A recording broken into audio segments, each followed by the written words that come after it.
सभी को, मैं हूँ सृष्टि और आज हम भगवत गीता चैप्टर 2 के श्लोक 57 में आ गए हैं। रोज की तरह पहले मैं संस्कृत में श्लोक को पढ़ूंगी, उसके इंग्लिश ट्रांसलेशन को देखेंगे और मीनिंग को समझेंगे। तो चलिए शुरू करते हैं। यः सर्वात्र नाभिस्नेहस्तत्तत्प्रप्या शुभाशुभं नभिनन्दाति न द्वेषति तस्या प्रजना प्रतिष्ठिता।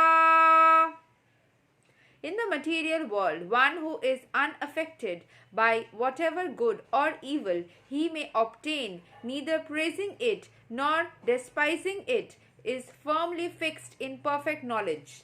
जो ज्ञानी व्यक्ति होते हैं उनकी ज़िंदगी में कुछ भी बहुत अच्छा हो तो भी उसमें वो रिएक्ट नहीं करते, और अगर कुछ भी बहुत बुरा भी हो तो उसमें भी रिएक्ट नहीं करते हैं। हर चीज़ में वो शांत रहते हैं। ये चीज़ भगवद गीता की सबसे ज़्यादा और इम्पॉर्टेंट लर्निंग है, जो मैंने बहुत सारे अलग अलग वीडियोस में कवर किया था कि क्यों ऐसा करना चाहिए। क्योंकि अगर हम बहुत ज़्यादा खुश भी हो जाते हैं, एक्सट्रीम खुशी में भी कभी कभी हम डिस्ट्रैक्टेड हो जाते हैं, गलत डिसीजंस ले लेते हैं। तो कभी भी कोई भी फाइनल डिसीजन लेने के वक्त कोई भी एक्सट्रीम इमोशंस में जाके करना नहीं चाहिए। अगर हम कोई भी चीज़ एक्सट्रीम एंगर में, एक्सट्रीम हैप्पीनेस में, एक्सट्रीम सैडनेस में कोई भी डिसीजन लेते हैं तो वो गलत ही होगा। जब आपको डिसीजन लेना है तो आपको सूझबूझ के साथ, शांत दिमाग के साथ कैलकुलेटिवली सोचना चाहिए। हर एक चीज़ को कभी भी नेगेटिव डायरेक्शन में बहुत ज़्यादा या पॉजिटिव डायरेक्शन में बहुत ज़्यादा करके नहीं, न्यूट्रली उस चीज़ को देखना चाहिए। इसीलिए बहुत सारा टाइम जब हम कोई एक डिसीजन नहीं ले पाते हैं तो बोला जाता है कि एक स्ट्रेंजर के पास जाके हम उस चीज़ को अगर इन्फॉर्मेशन ले या एक थर्ड पर्सन के पास जाके अगर उस बारे में बात करें तो हल ज़रूर मिलेगा। तो उस तरीके से हमें हर एक चीज़ को सोचना चाहिए। तो चलिए यहाँ पे जो एक्सप्लेनेशन है वो एक बार देख लेते हैं। There is always some upheaval in the material world which may be good or evil. One who is not agitated by such material upheavals, who is unaffected by good and evil, is understood to be fixed in Krishna consciousness. In a way, life के हर एक situations में भी आप अगर कोई कुछ बहुत ज़्यादा बुरा हो गया तो आप उसमें गुस्सा हो गया, बहुत टाइम वेस्ट कर लिया, तो उसमें अपना कितना एनर्जी वेस्ट हो जाएगा, उसमें आपका कितना ज़्यादा टाइम वेस्ट हो जाएगा। आप एनर्जी वेस्ट होगा तो आप बहुत ज़्यादा थक भी जाएंगे उस किसी से झगड़ा करके, या वो इमेच्योरिटी भी होती है हर एक बात पे रिएक्ट करना, उस किसी के साथ झगड़ा करना। आप हाँ, होता है कभी कभी हमारे अपने फैमिली में जो बहुत करीबी लोग होते हैं उसमें हम रिएक्ट कर लेते हैं, लेकिन आपको उतना ही डिटैच रहना होगा।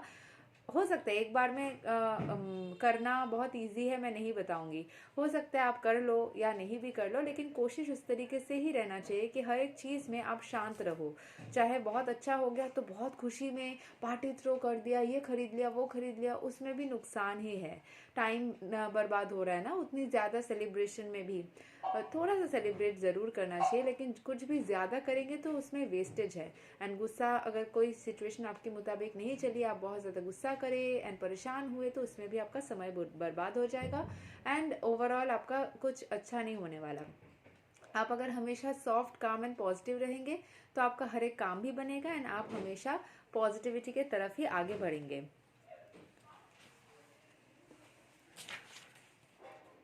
As long as one is in the material world, there is always the possibility of good and evil, because this world is full of duality. यहाँ दुनिया में दोनों चीज़ ही, आप कितने भी अच्छे इंसान हो जाए तब भी चोर आके आपसे कुछ ना कुछ लेके चला जा सकता है। मेरे साथ हुआ था। या कोई आपके साथ फेक तरीके से दोस्त बनने का नाटक करे एंड फिर आपसे चीज़ें छीन ले, ऐसा भी हो सकता है। But one who is fixed in Krishna consciousness is not affected by good and evil, because he is simply concerned with Krishna, who is all good absolute.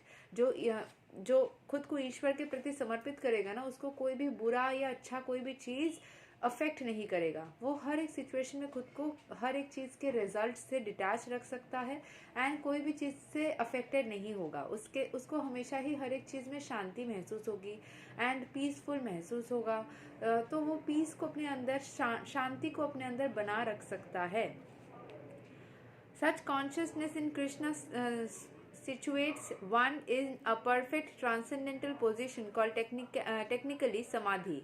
समाधि स्थित जो होता है, सिर्फ ध्यान मग्न होना, चुपचाप बैठना ही समाधि स्थित नहीं है. जीवन में चलते फिरते आगे हंसते खेलते, like in a conscious state also, when you are living in a material life, you can also maintain your peace of mind, which is also samadhi. समाधि मतलब ऐसा नहीं कि आंखें बंद करके एकदम महादेव जैसे बैठ के ध्यान करने लग गए, वही सिर्फ समाधि नहीं होती. समाधि हमारे जागते अवस्था में भी जो दिमाग की शांति होती है, रिएक्शनरी इफेक्ट्स नहीं आता है, आप खुद को शांत रख सकते हो, वो भी समाधि है. आजकल के सोशल मीडिया आने की वजह से हमारी समाधि स्थित होने की संभावनाएं कम हो जा रही, क्योंकि तुरंत हम जो भी अपने अंदर इमोशन आते हैं उसको पहले समझने से पहले हम थ्रो कर देते हैं सामने वाले के सामने.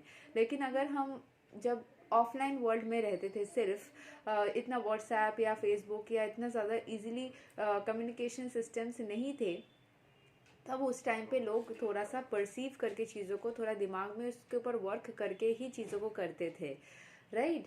और उसके साथ साथ मतलब जो भी आपके रिएक्शंस अभी जैसे आते हैं उस तरीके से नहीं आते थे किसी भी सिचुएशन में. कम्युनिकेशन जो बनाए गए हैं उसको ऐसा बेनिफिट लेना चाहिए, मतलब that is the main purpose ना, कि जो हमसे दूर है उनसे कभी कभार बात हो जाए या कुछ हो जाए, लेकिन उसको हम इतना ओवर यूजेज के वजह से अलग तरीके से लेके चले गए हैं. तो समाधि स्थिति में जाने का एक बहुत इंपॉर्टेंट तरीका क्या हो सकता है, हम थोड़ा सा जब भी हमारे अंदर कुछ भी रिएक्शनरी इफेक्ट आए उसको हम कंट्रोल करने की कोशिश करें. इसको दिमाग को बार बार अलर्ट करने की कोशिश करें कि मुझे क्या इम्पोर्टेंट है, मुझे रिएक्शन देना इम्पोर्टेंट है कि मुझे इस मतलब कोई अगर इंसान के साथ में रिएक्शन हो रहा है तो ये रिश्ता इम्पोर्टेंट है, उसको आप सोचें, उस तरीके से आप बात करें, एंड फिर चीज़ें अपने आप ही बहुत ही आसान हो जाएगी. यही तक था श्लोक नंबर 57. अगले वीडियो में हम श्लोक 58 को कवर करेंगे. तब तक के लिए हरे कृष्णा.